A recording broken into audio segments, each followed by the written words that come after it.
ইতিহাসের পাতায় একজন আলেমের নাম পাওয়া যায়, আব্দুর রহমান হাফফার। হাফফার বলে কবর খোদককে। ইতিহাসের পাতায় আর নাম আছে, যদিও এর বাড়ি সিরিয়ায় ছিল। উনি বুড়া বয়সে আলেম হয়েছিলেন। বংশগতভাবে ওনারা কবর খোদক ছিলেন। দামেস্কের কবরে কবর খোদাই করতেন ওনারা।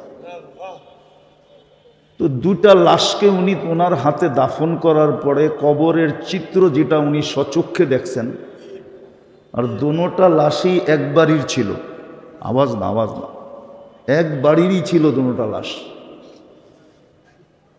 তো কবরের চিত্র দেখার পরে উনি দামেস্কের জামিয়া মাদ্রাসায় যা ভর্তি হওয়ার জন্য আবেদন করলেন। তো মাদ্রাসারা বলল, তুমি এই বুড়া বয়সে ভর্তি বা হবে কেন, আর এই বুড়া বয়সে শিখবেই বা কি? তো সে বলছে, না, আমি তো ভর্তি হবই হব, আর আলেম হবই হব। তো জিজ্ঞেস করছে, তোমার এত আগ্রহ কেন? তো সে পুরা কাহিনী খুলা বলছে। তো মাদ্রাসাওয়ালারা ওনাকে ভর্তি দিছেন। ওই সময় উনি যুগ শ্রেষ্ঠ আলেম হোসেন, যার হাতের অনেক লেখা কিতাব এখনো অনেক লাইব্রেরিতে রাখা আছে। নাম হইল আব্দুর রহমান হাফফার। তো যদি আমরা তো বিশ্বাস করি হাফেজ যারা হইল, আল্লাহ এদেরকে জান্নাতে বিশেষ একটা শহর দিবে। শহর আমাদের যেরকম কি বলে হাতির ঝিল আছে, জান্নাতে একটা লেক আছে রাইয়ান, ওইখানে একটা শহর বানায় দিবে মিম্মারজান, মারজান পাথর দিয়া। লাহু ৭০ আলফা বাবান। ওই শহরে ঢুকতে হইলে ৭০,০০০ গেট পার হইতে হবে। আলা কুল্লি বাবিন ৭০ আলফা মালাইকাতান। প্রত্যেক গেটে ৭০,০০০ ফেরেশতা থাকবে। যখন হাফেজ ঢুকবে তো প্রত্যেক গেটে ফেরেশতা একে গার্ড অব অনার দিবে। সর্বশেষ গেট যখন অতিক্রম করবে তো ৪৯০ কোটি ফেরেশতার সালাম কমপ্লিট হবে, এবং প্রত্যেক ফেরেশতা উপটুকুন দিবে। সবার মুখে একটাই স্লোগান থাকবে, হাদা কেরামাতান লিল কুরআন।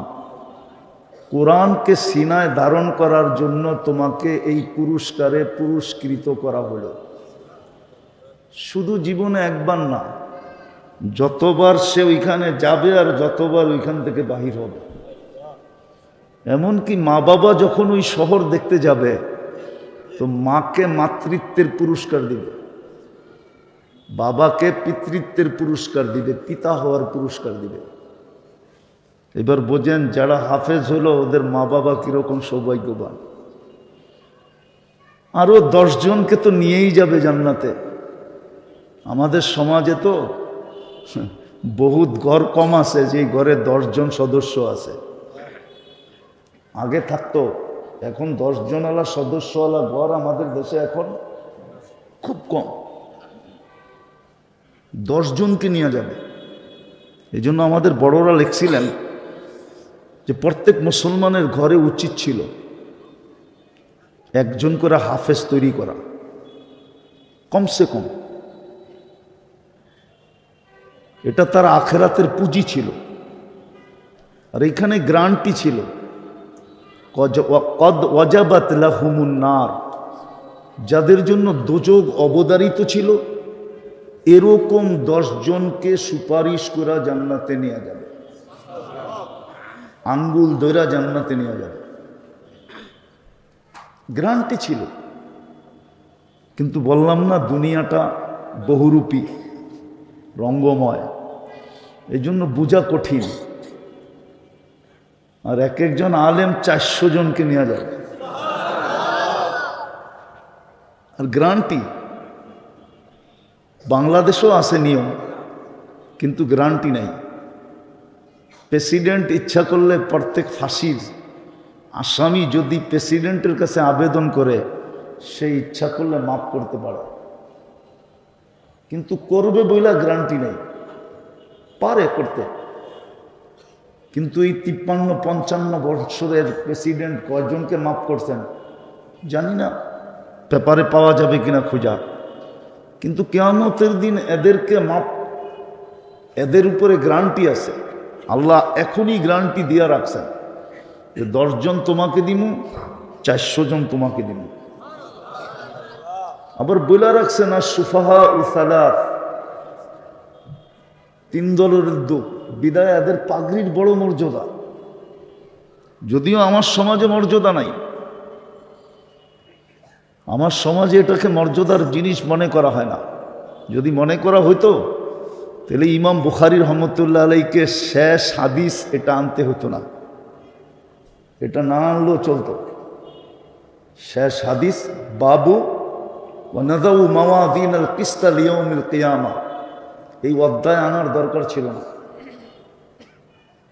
এই হাদিসও আনার দরকার ছিল না, কোনো প্রয়োজন হইতো না। বোঝা গেল 1000 বৎসর আগেই, আরও বেশি 1200-1300 বৎসর আগেই ইমাম বুখারী রহমতুল্লাহ আলাইহি বুঝা ফেলছিলেন যে একদিন আসবে এটার কোনো মূল্য থাকবে না। আসলেও আমাদের সমাজে মূল্য নাই, আমাদের সমাজে মূল্য নাই। উনি জানতেন যে মূল্য হবে না, এই জন্য উনি বুখারীর শেষ হাদিস এটা নিয়ে আসছেন যে একদিন মানুষের কাছে এটার কোনো মূল্যবোধ থাকবে না। মানুষ মানুষকে মূল্যায়ন করবে দুনিয়ার মাধ্যমে।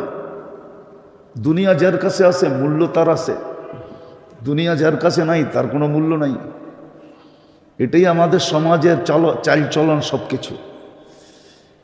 কিন্তু ইমাম বুখারী রহমতুল্লাহ আলাইহি এটাই বুঝাইতে চাইতেছেন যে এই বাজার বেশি দিন চলবে না, এই বাজার বেশি দিন চলবে না, অচিরেই এই বাজারটা অফ হয়ে যাবে।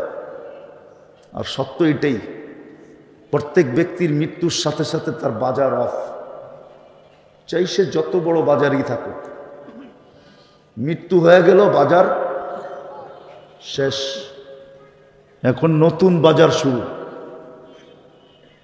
এই জন্য ইমাম বুখারী রহমতুল্লাহ আলাইহিকে এই বাব আনতে হয়েছে। যদিও কিতাবও উনি আনছিলেন, রদ্দে জাহমিয়া, কিতাব আলা রদ্দিল জাহমিয়া, এটা একটা ফেরকা গোত্র, যদিও এই নামে এখন দুনিয়াতে নাই, কিন্তু এই মতবাদের লোক আছে প্রত্যেক বাড়িতে।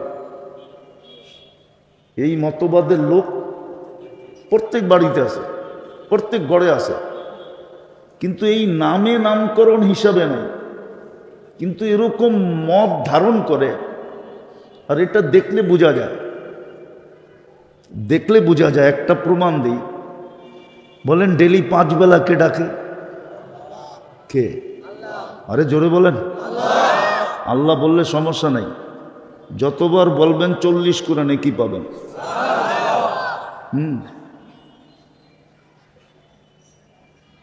আর ইমাম বুখারী রহমতুল্লাহ আলাইহি লেখছেন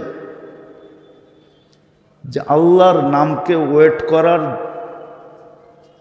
কোনো জিনিস নাই। আল্লাহর নামকে ওয়েট করতে পারে, ওজন করতে পারে। এই দ্বিতীয় ভলিউমেই আছে, কিতাবুত তাওহীদের ভিতরেই আছে। আল্লাহর নামকে ওয়েট করার মতো কোনো কি নাই, কোনো দাড়ি নাই, কোনো পাল্লা নাই, কোনো বাটকারা নাই। আল্লাহ বানানি নেই, আল্লাহর নামকে কেউ ওয়েট করবে। এই জন্য আল্লাহ বললে সমস্যা নেই, 40 নেকি পাবেন। দোয়া করতে থাকেন, আল্লাহ সারা জীবনে একবার আল্লাহ বলা আপনি কবুল করে নেন। যদি একবার কবুল হলো, একবার ইনশাআল্লাহ দেখা হবে। সমগ্র সৃষ্টি দিয়েও এটাকে ওজন করা সম্ভব হবে না।